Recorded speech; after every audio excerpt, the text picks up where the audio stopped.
I didn't find out my childhood home was sold from my sister. I found out from a stranger who knocked on my door and asked when I'd be moving out. That house was supposed to be ours. It was the only thing our parents left behind when they passed. And somehow, I was the last one to know it was gone. I grew up in that house. White siding, blue shutters that needed repainting every other summer, a crooked mailbox my dad refused to replace because it had character. It wasn't fancy, it wasn't big, but it held every birthday candle, every Christmas morning, every tear I ever cried in high school. When our parents died within 18 months of each other, that house became more than property. It became memory, stability, proof that our family had once been whole. My sister, Lauren, is 3 years older than me. Growing up, she was the confident one, the organized one, the one teachers trusted. I was the emotional one, the peacemaker, the one who believed people meant what they said. After the funerals, we sat at the kitchen table, same table Dad built by hand, and promised each other something. "We'll keep the house," Lauren said, her hand over mine, "no matter what." I nodded. I believed her. At the time, I was living 2 hours away in the city. My job wasn't remote. I couldn't move back immediately. Lauren, on the other hand, had just gone through a divorce and needed a fresh start. So we agreed she would move into the house temporarily. She'd maintain it, pay utilities, handle paperwork. We split the inheritance legally, 50-50, clean and simple. Or so I thought. For the first year, everything felt normal. I visited often. We painted the hallway together. We sorted through Mom's old recipe cards. We cried in the attic, going through childhood boxes. There were moments I felt that sharp ache of childhood home loss creeping in, like the house already belonged to the past instead of the present.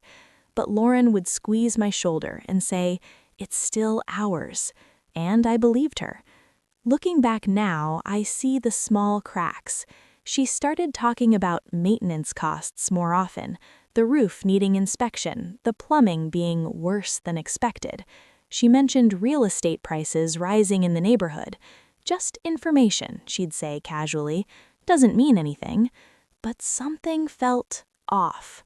Not dramatic, not explosive, just subtle. Like when she stopped sending me copies of property tax statements because she said she'd already handled it. Or when she brushed off my suggestion to refinance jointly to lower rates. "It's complicated," she'd tell me. "You wouldn't understand the paperwork." I remember laughing awkwardly. Because of course I'd understand. My name was on the deed. At least, I thought it was. The first real wave of childhood home loss hit me one random Tuesday afternoon. I drove down without telling her. I had taken the day off. I just wanted to sit on the porch swing and breathe in something familiar. But when I turned onto Maple Street, I saw a "sold" sign staked into our front lawn. I actually slowed my car because I thought I had the wrong house. Same shutters, same crooked mailbox, but a bold red sticker across the sign, "Sold." My stomach dropped in a way I can't fully explain. It wasn't just confusion. It was betrayal without context. I called Lauren immediately. No answer. I texted her a photo of the sign. "Call me. Now." 10 minutes later, she finally responded. "Oh, I was going to tell you." Going to tell me. Like she'd forgotten to mention we ran out of milk, not that she had apparently sold the house we inherited together. I called her again. This time she picked up. "Why is there a sold sign in the yard?" I asked, trying to keep my voice steady. She sighed. Actually sighed, like I was inconveniencing her. "Can we not do this dramatically?" she said. "It's handled." Handled. That word echoed in my chest like a crack in glass. "What's handled?" I asked. "Lauren, that's our house." There was a pause. Too long. "It was becoming too expensive," she said. "The roof, the foundation, the taxes. You weren't here. I was carrying everything." That wasn't true. I had transferred money every month. We agreed on it. Utilities, upkeep, emergency fund. I had receipts, bank statements, emails. I never agreed to sell, I said quietly. You would have, she replied quickly, if you understood the numbers. There it was again. You wouldn't understand. Like I was still the emotional younger sister who couldn't read paperwork. My chest tightened with something that felt bigger than childhood home loss. It felt like erasure. Did I sign something? I asked. Silence. No, she said finally, but technically I had power of attorney after Mom passed. I froze. What power of attorney? She sounded irritated now. Temporary, for estate processing. You signed it at the lawyer's office, remember? You said you didn't want to deal with details. I remember signing documents in a blur of grief. I remember trusting her. But I did not remember signing away control over my half of the property. That doesn't mean you can just sell it without my consent, I said. It's done, she replied. The market was hot. We got a great price. We? I hadn't seen a single document, a single offer, a single discussion. This feels like property deception, I whispered before I could stop myself. She snapped. Oh my God, don't make this ugly. I did what was best for both of us. Both of us? Then why did it feel like I was the only one bleeding? That night, I couldn't sleep. I replayed every conversation from the last year. Her sudden urgency about repairs, her insistence on simplifying paperwork, her subtle guilt trips whenever I couldn't visit as often. You're lucky I'm here handling everything, she'd say. At the time, I felt grateful. Now it sounded like positioning. The more I thought about it, the more the childhood home loss felt deliberate, like something orchestrated, not inevitable. I drove back the next morning and knocked on the door. A man in his mid-30s opened it. Hi, he said politely. Can I help you? I swallowed. I grew up here. He smiled awkwardly. Oh, that's cool. We just closed last week. Closed last week. So it wasn't just a sign, it was final. He mentioned renovations they planned, knocking down a wall, replacing the porch swing. The porch swing. I nodded mechanically and walked back to my car before I broke down. In that moment, the childhood home loss became physical. My hands were shaking, my throat burned. But beneath the grief, something else was forming. Questions. If the sale had closed, where was my half of the money? Why hadn't I signed final documents? Why hadn't I even seen the contract? I checked my bank account. Nothing. No deposit, no transfer, no explanation. I texted Lauren again. When will I receive my share? She didn't reply for hours. When she finally did, her message was short. Can we talk in person? It's complicated. Complicated. That word again. And for the first time, I didn't feel confused. I felt cold. Because complicated is what people say when the truth won't sound good out loud. And I was starting to realize this wasn't just about childhood home loss. This was about a calculated property deception. And something told me the numbers weren't going to add up. We met 3 days later at a coffee shop halfway between my apartment and Maple Street. Neutral territory. Lauren walked in wearing a blazer I'd never seen before.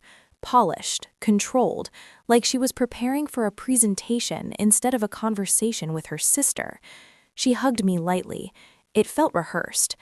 I didn't want you to find out like that, she said, sitting down. But you did, I replied. She flinched slightly, then pulled a folder from her bag.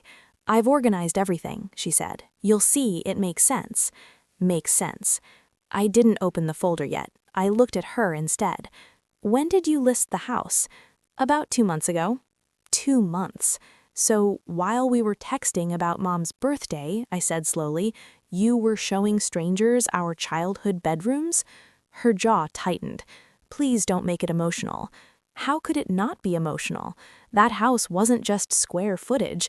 It was every memory stitched into wood and paint. This wasn't just childhood home loss. It felt like watching someone auction off pieces of my identity. She slid papers across the table. The market peaked. I acted fast. We got $412,000. I blinked. That's more than the last appraisal. I negotiated well, she said quickly. Something in her tone was defensive, too defensive. And my share? I asked. She hesitated. There were costs, she said.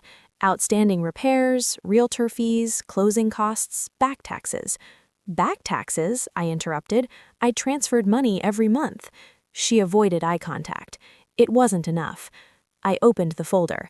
The numbers were dense, pages and pages of line items, estimates, invoices, adjustments.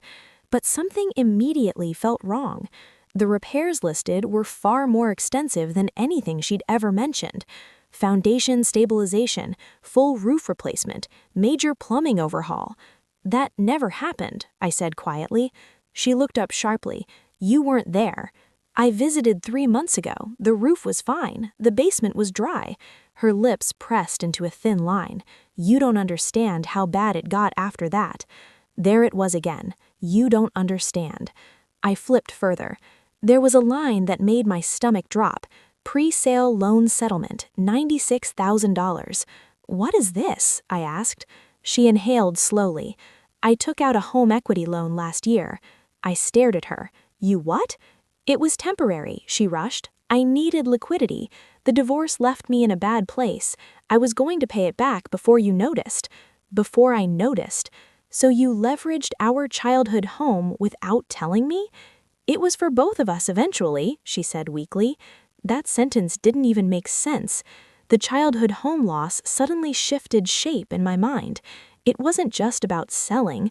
It was about debt, risk, decisions made behind my back. This is property deception, I said, louder now. People at nearby tables glanced over. She leaned forward urgently. Lower your voice. No, I said. You used the house as collateral. You listed it without telling me, and now you're deducting your personal loan from my share? Her eyes flashed. It wasn't personal, it was survival. So I'm supposed to fund your survival? Her voice hardened. You left. I stayed. I handled everything. I sacrificed. I felt something inside me shift. She wasn't apologizing. She was justifying. How much am I getting, finally? She swallowed. After everything clears, about $38,000. I actually laughed, not because it was funny, but because it was unbelievable. From a $412,000 sale, my half reduced to $38,000. The childhood home loss suddenly felt like the smallest part of the betrayal. You think this is fair? I asked. She didn't answer immediately. I think it's done. Done. Like the conversation was a formality, like my consent was optional. I closed the folder carefully. My hands were steady now, too steady, because beneath the grief and shock, something colder was settling in. If she took out a home equity loan, there would be documentation. If she used power of attorney, there would be limits. And if this was truly property deception, there would be proof. She thought I wouldn't understand the paperwork. She thought I wouldn't look closely. She thought I would just accept the childhood home loss and walk away with crumbs. She was wrong. I stood up. I need copies of everything, I said calmly. Her eyes narrowed. Why? Because if this is clean, you won't mind transparency. For the first time since that sold sign appeared on Maple Street, she looked nervous. And that's when I knew something was very, very wrong. Lauren didn't send the documents right away. She said she needed time to organize them properly. 3 days passed, then 5. Every excuse felt rehearsed. The lawyer has copies. I'm waiting on final statements. The bank portal is acting up. I stopped reacting emotionally. I stopped arguing. Instead, I did something she never expected me to do. I called the original estate attorney. His office still had our file from when Mom passed. I introduced myself, explained I had questions about the power of attorney I supposedly signed. There was a pause on the line. You did sign a limited power of attorney, he said carefully, but it expired once the estate closed. My heart pounded. When did the estate close? 14 months ago. 14 months. And would that document allow my sister to take out a home equity loan on jointly owned property? "No," he said immediately, "not without your signature." The room felt smaller. "What about selling the property?" I asked. If the deed was transferred into joint ownership, both parties would typically need to sign sale documents. Typically. I thanked him and hung up. My hands were shaking now, not from grief, but from clarity. This wasn't just childhood home loss, this was deliberate property deception. I requested a copy of the deed from the county recorder's office online.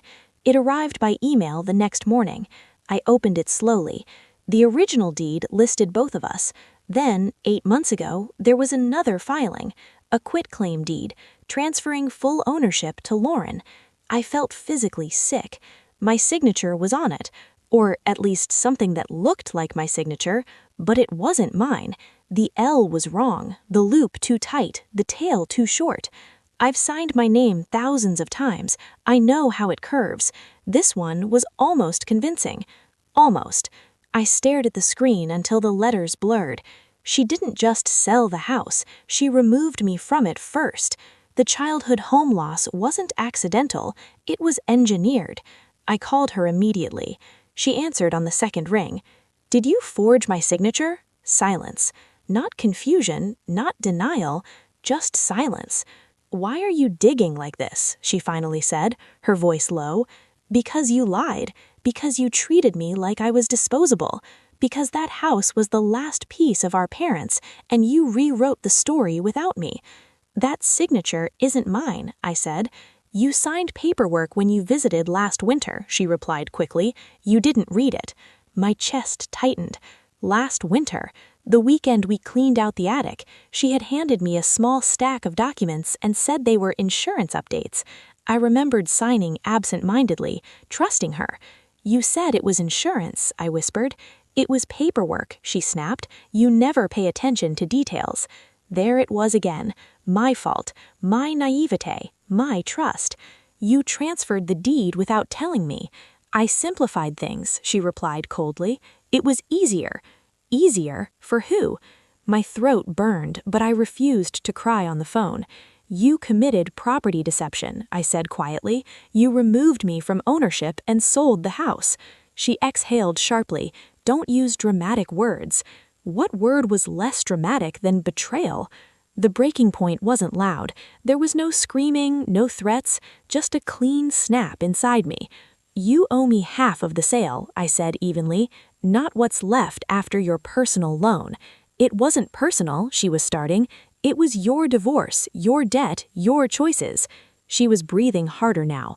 "You're going to ruin this family over money." Family. She invoked that word like a shield. I almost laughed. "You already did," I said. I ended the call. For a long moment, I sat there in silence. The grief finally hit. Not just childhood home loss, but sister loss, trust loss. The realization that the person I defended my whole life saw me as leverage. I cried then, not loudly, just quiet, shaking tears. Then I wiped my face, because something else was rising beneath the hurt. Resolve. She thought I wouldn't understand the paperwork. She thought I wouldn't notice the property deception. She thought the childhood home loss would overwhelm me enough to accept whatever scraps she handed me. She was wrong. And for the first time since that sold sign appeared on Maple Street, I wasn't heartbroken. I was focused. I didn't call her again. I didn't threaten her. I didn't post anything online or involve the rest of the family. That's what she expected.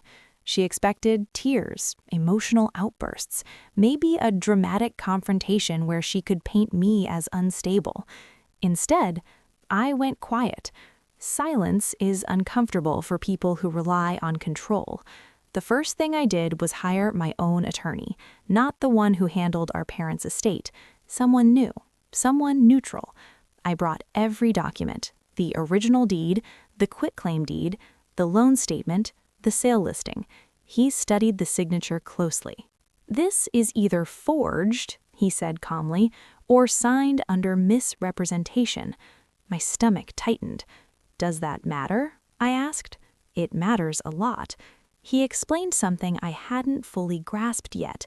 If she misrepresented the document when I signed it, if she told me it was insurance paperwork when it was actually a deed transfer, that could invalidate the transaction. If the signature was forged outright, that was even worse. And if she took out a home equity loan after transferring sole ownership under questionable circumstances, the entire sale could become legally complicated. Not impossible, but complicated. The word she loved so much was now turning against her. I didn't feel triumphant. I felt steady. For the first time since the childhood home loss began unfolding, I wasn't reacting, I was calculating. My attorney filed a formal demand letter requesting full accounting of sale proceeds, documentation of the loan approval process, proof of my informed consent to the deed transfer, immediate disbursement of my full 50% share pending dispute resolution. We didn't accuse her of fraud directly. We simply asked questions, very specific questions, and we sent the letter certified. She called me within 24 hours. "What is this?" she demanded. "It's transparency," I replied calmly. "You're escalating this. You escalated it when you removed my name." Her breathing was uneven now. "You're going to drag me into court over childhood home loss," she said bitterly, "over old wood and paint?" It wasn't about wood and paint. It was about property deception.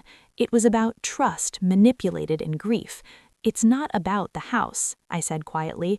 "It's about the fact that you decided I didn't matter." There was a long pause. "You signed it," she insisted, but her voice lacked conviction now. "Then you shouldn't worry," I replied. "If everything was clean, the documents will show that." Silence again.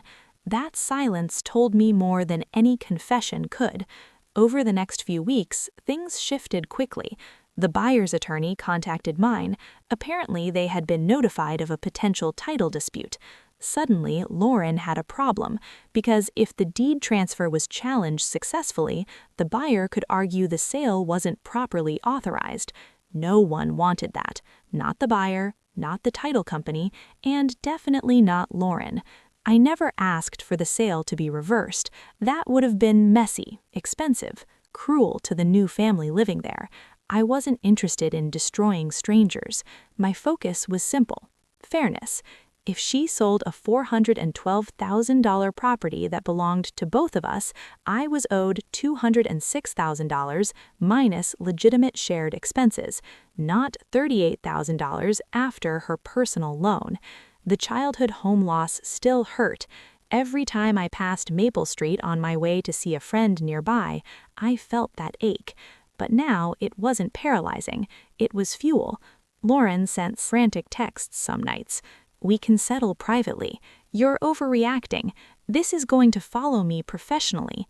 That last one caught my attention. Follow her professionally? She worked in finance. If questions arose about property deception or misrepresentation of documents, it couldn't just be a family dispute. It could be reputational. I didn't threaten that. I didn't even mention it. I just let the process move forward, because the most powerful revenge isn't loud. It's letting someone sit alone with the consequences of their own decisions. For years, she believed I was the softer sister, the emotional one, the one who would accept childhood home loss as fate. She didn't realize something important. Grief can make you fragile, but betrayal can make you precise, and I was done being underestimated. The shift happened on a Thursday afternoon. My attorney called and said her lawyer wants to settle. Of course they did, because once the title company began reviewing the deed transfer more closely, inconsistencies surfaced. The notary record didn't match the date she claimed I signed. The witness signature was someone I'd never met. Small cracks, but enough to make everyone nervous. No one wanted a formal court filing that would publicly question the validity of the transaction. That's the thing about property deception. It thrives in private. It weakens under documentation. Lauren's attorney proposed mediation. We met in a conference room that felt too cold and too bright. Long, polished table, bottled water placed neatly in front of each chair. Lauren wouldn't look at me at first. She looked tired. Not villainous, not evil, just worn down. The mediator laid out the basic issue clearly. If the quitclaim deed was signed under misrepresentation, it could be invalidated. If invalidated, the sale might expose all parties to further claims. If litigation continued, it would become expensive and public. Her attorney began speaking about miscommunication, about how grief had clouded judgment, about how Lauren had acted in good faith. Good faith doesn't hide documents. Good faith doesn't quietly remove your sister from ownership.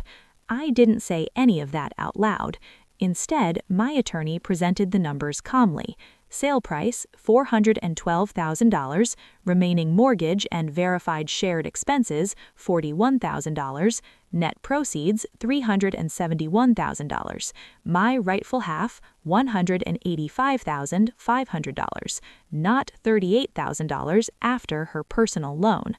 The childhood home loss still hurt sometimes, but the property deception no longer controlled the narrative. She tried to rewrite the story quietly. Instead, the truth wrote itself, and I walked away whole. For a while after everything settled, I avoided Maple Street. Not because I was afraid of the new owners, but because I didn't know who I was without that house anchoring my past. Childhood home loss isn't just about walls and windows. It's about identity. It's about where you picture yourself when someone says the word home. For months, whenever I closed my eyes, I still saw the blue shutters, the crooked mailbox, the porch swing swaying slightly in the summer heat. Then I'd remember it belonged to someone else now, and strangely, that thought didn't crush me anymore. The settlement money sat untouched in my savings account for weeks. It felt symbolic. Proof that the property deception hadn't erased me, proof that I hadn't imagined the betrayal. But money doesn't replace memory, it just restores balance. Lauren and I didn't speak for 3 months after mediation. No birthday texts, no holidays, no just checking in. The silence was heavy at first, then it became peaceful. I started therapy, not because I felt broken, but because I didn't want this to harden me. I didn't want childhood home loss to turn into bitterness, and I definitely didn't want property deception to define every future relationship. In one session, my therapist asked something simple. Do you miss the house, or do you miss who you were inside it?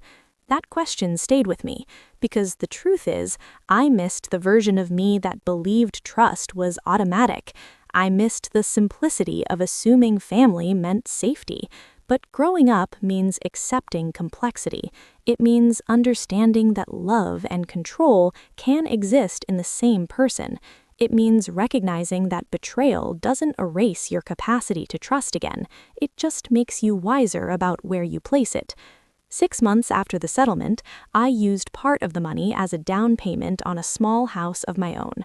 Nothing extravagant, just sunlight in the kitchen, a little garden space, a porch that faces west so I can watch sunsets. The day I signed those papers, I read every line carefully, not because I was paranoid, but because I had learned. Childhood home loss had once felt like the end of something sacred. Now I saw it differently. It was the end of dependence, the end of blind trust, the end of believing that silence equals safety.